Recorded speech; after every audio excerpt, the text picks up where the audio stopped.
Alright guys, back again. There was a question we left out, so we're going to make sure we get to that before we train today.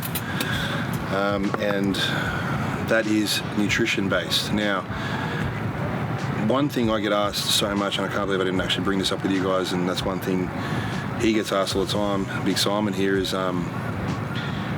do we change our nutrition from rest days to training days?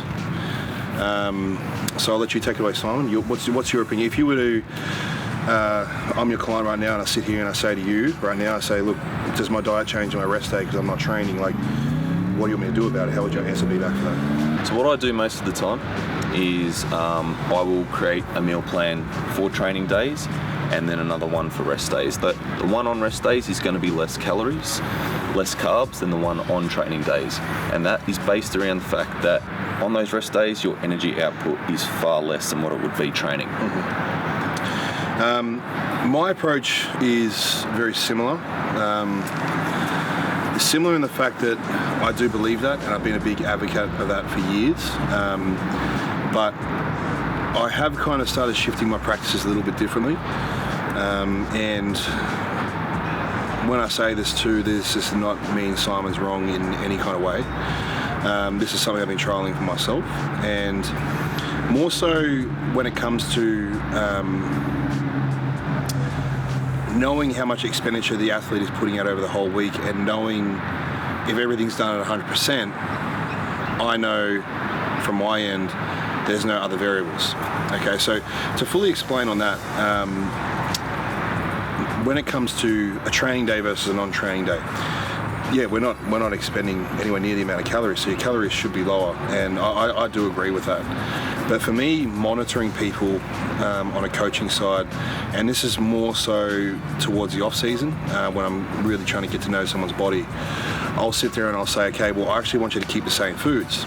Okay, but anyone that kind of knows me and has worked with me, especially Simon, I like a lot of sugars around training and things like that, because they break down a lot faster as far as carbohydrate breakdown to glycogen.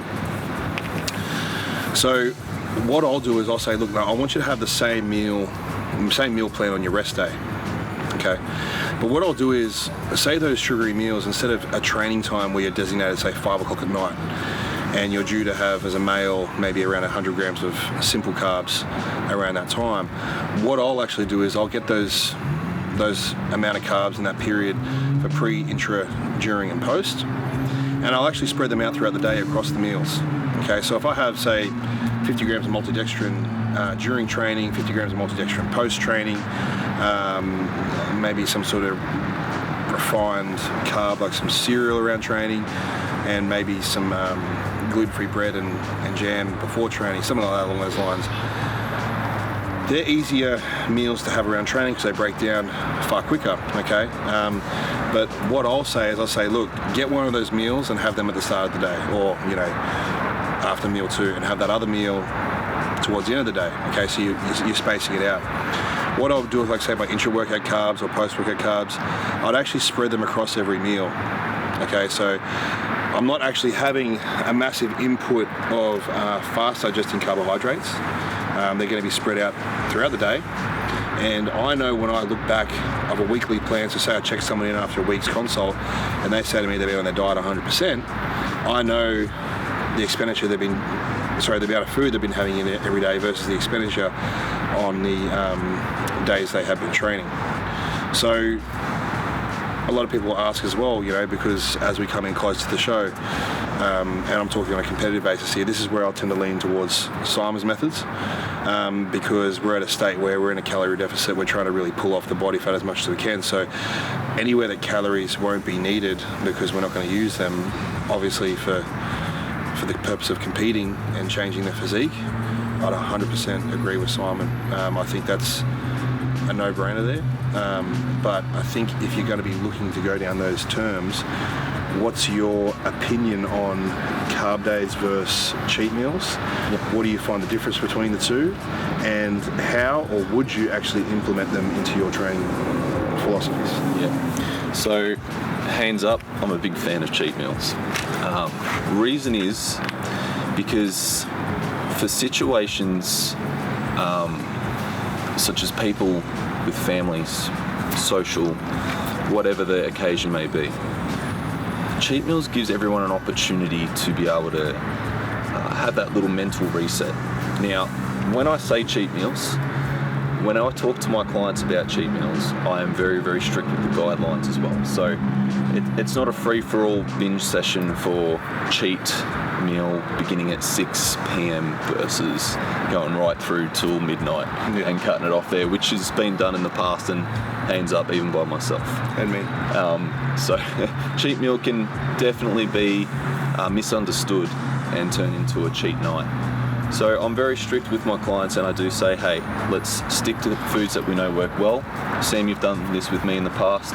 We know pasta, red sauces, that sort of stuff works for me. So 9 times out of 10 when I have a cheat meal, I stick to pasta, red sauce. But, sorry to cut you off, man.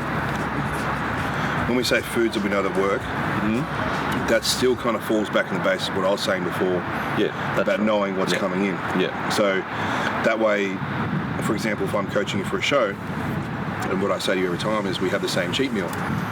So essentially, I know what you're having in. Yeah. Therefore, if something goes wrong, I know where to kind of pick it apart. Yeah. Not so much I'm just going to blame the cheat meal because you decided to have something different. I'm like, oh, it's a cheat meal. It might not be the cheat meal at all. Yeah. You know, but no. Sorry to cut you off. No, you're right, and I do agree with that. So it's that's worked well for me. It's worked well for my clients as well, because it does. I am a big fan of this mental reset, because if you're dealing with new athletes, saying that you're going to eat this diet for 20 weeks or 15 weeks or whatever the prep's going to be, it's pretty hardcore, and 9 times out of 10 they're not going to make it. I wouldn't do it. Fuck that. Like, No. it took me fucking 3, 4, 5 years to not cheat on my diet. And look, I'm not saying I used to cheat on my diet. Like, I was strict 100%, but if I was given a cheat meal, I'd have used that. You know, if I was given a block for 3 hours, I would fit 3 hours, fucking probably 6,000 calories in there. You know what I mean? Like, you would use it. And I'm not going to sit here and say you got to fucking do this and you got to fucking do that, because I know from my previous experience, someone as strict as what I am today, this shit takes practice. It takes a lot of fucking time. So the first year coming out, you know, to follow your diet strict for 20 weeks, no cheat meal, no this, no that, and, you know, having to work your life around that with your family, friends, and all that kind of stuff you have to sacrifice. Look, I try to minimize it as much as I can, but I still know clients lie to me. I know all that kind of shit, because the lies they tell me, I fucking use the same lies. So, you know, look, you got to be real about it, and I totally agree with what Simon's saying. Like, you know, as far as what Simon's explaining is, benefit-wise, probably not.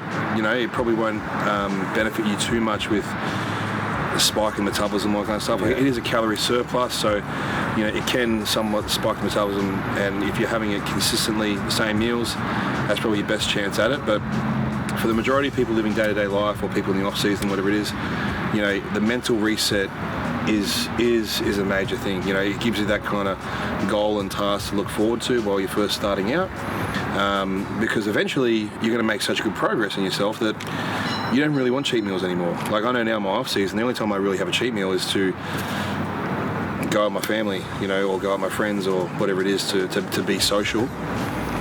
But as far as the cheat meal goes, I actually kind of look for something similar to my diet anyway, you know. And I'm the same. Yeah. But as far as like your thoughts on, say, a refeed day, and when we say refeed, I mean like a calculated amount of high carbohydrates. Yep. Do you believe in that? And what's, you know, if you do, what's your thoughts on it, good or bad? Look, I do believe in it, but I think a lot of people go overboard with it as well. Put the carbs too high. When your client's been on a massive calorie deficit for such a long period of time, it's probably going to actually cause more damage than good. Dumping an extreme amount of carbs into a body that's been depleted is a recipe for disaster, because the body doesn't know how to process those carbohydrates. Yeah, I agree. I think as well, like, you know, you got to be looking at things where, looking at someone's tolerance, you know. So what I'll do, I'll kind of sit there and I'll say, well, if someone's eating 200 grams of carbs per day, I might increase it to, say, 300 on a refeed, and I'll take down some protein and fats So that the actual calories for the whole day isn't changed too much, okay? Although some people do believe in putting in a calorie surplus, I think with myself, I like to see how much carbs I can push into the body. So I'll start at something lower where it might not actually refeed the body because you're dropping some other calories out, but you know you can actually tolerate those carbs. And then week by week, we look at what we can fill up with. So we're not getting any kind of gut distension or indigestion or whatever it is. And then from there, I might think about adding some fats back in. If the carbs are getting up way too high, I might throw some fats in there to slow down the process of the carbs being digested. So the refeed itself is being used accordingly. Because I know myself and someone like Simon, this dude's lean year round. So if I just gave him a shit ton of carbs and 0 fats, his body's just going to work faster and faster. So that's why I don't mind putting a little bit of fats in there through pastas and things like that into his refeed plans, because it slows down the digestion, therefore keeps his muscles fuller for longer. What's your approach like if you were to sit there and say, the same thing, like you want to give someone a refeed day? Yep. How would you kind of structure it out? If I was giving anyone a refeed day, as in a carb refeed, yeah. Yep, carb refeed. Okay, so I did this recently with one of my clients. She's about 3 weeks out, and I just felt at the time that she was super depleted. She was looking very flat, and she needed a little bit more carbs in there. So I wrote a plan, stuck exactly the same types of food that we've been having in the past, just upped the carbs just a little bit as well. Same foods? Yeah. Same foods, yeah. I've made this mistake many times before where I'll say, carbing up for a show, because while we're talking on this subject, carbing up for shows, and I'll say, look, I'm a big carb person, I eat a lot of carbs because I can tolerate it. And then before the show, instead of eating rice as my carbs, because I was eating rice or prep, I'll have, potato and oats might fill me out. And all of a sudden I'm sitting there wondering why I'm fucking pregnant, and I can't go to the toilet, so use the foods that your body's familiar with, okay? So that's a big thing when it comes to any kind of refeed or even talking about carving up for a show. We need to use the foods that we can tolerate. I would be looking into things like getting blood tests done, and I can't remember off the top of my head, the test done when you send away your blood to work out your tolerances. Yep. I don't know, can't remember either. I did it just a week ago. Anyway, but yeah, so what they'll do, they'll send that back to me. I'll get that up in the comments for you guys, sorry. But yeah, look, they'll bring that back to me and they'll say, what foods I'm tolerant and intolerant with as well. So again, when I'm eating my foods in my prep or off-season, whatever it is, we want things that are going to be benefiting us, because sometimes you don't know you're intolerant to certain foods until you take it out. For example, like you guys know that I eat pancakes and bread and stuff before I train, which I still do, but I've actually moved to more gluten-free options because it wasn't until I trialed it to see what all the fuss was about. I took it out, and then when I put it back in, I realized how bloated I was. And that's even someone like me that's known to have a very tiny waist at someone my size, So again, like me as a competitor, I'm trying to bring down my waist as much as I can. That's why I thought I'd trial it out. Funny enough, it actually worked. So that's what sparked the idea to say, you know what? Let's see what else I'm intolerant to, because I might not think I'm intolerant until I actually find out and take it out. Yep. So finishing up on you guys for that, take those words away and really think about it, before you go for your refeed. You know what abuse is. You know what it is when people say, don't go overboard, or when I say go overboard, or he says don't go overboard. You know when you're going overboard, okay? You know what a cheat meal is, and when I say a cheat meal, treat it more as a refeed meal. Treat it as something as a carbohydrate-based meal, so you're getting the majority of it as carbohydrates. Obviously, there will be some fat and proteins in there. Just try and make it as structured as you can. So, for example, when I first started training with Simon, I said to him, when you go for your cheat meal, let's go for some foods that you can have, that you can tolerate, and foods you obviously like, where we're falling in the guidelines of minimal sugar, minimal dairy, minimal fats. So a tomato-based pasta and garlic bread. Yeah, garlic bread. So obviously there's still some fats in that, but the majority of it is carbohydrates, okay? So try to look at that, like things like sushi. If you want to go get a burger, I'm not a big fan of burgers, but if you go get that, get a double fries, because in that way the the carbohydrate content's uplifted. Okay, something like going to eat just straight fried chicken or something that's useless, because even though it tastes really good, it's just chicken and fat. Okay, so try and make your baseline as carbohydrates. But yeah, another question to answer for you guys, and again, send them all through. Keep pumping us out. You're not annoying us. We're only bodybuilders. We're not that smart, you know, so we need ideas. We're not that very creative. So keep shooting it through to us, and until next time.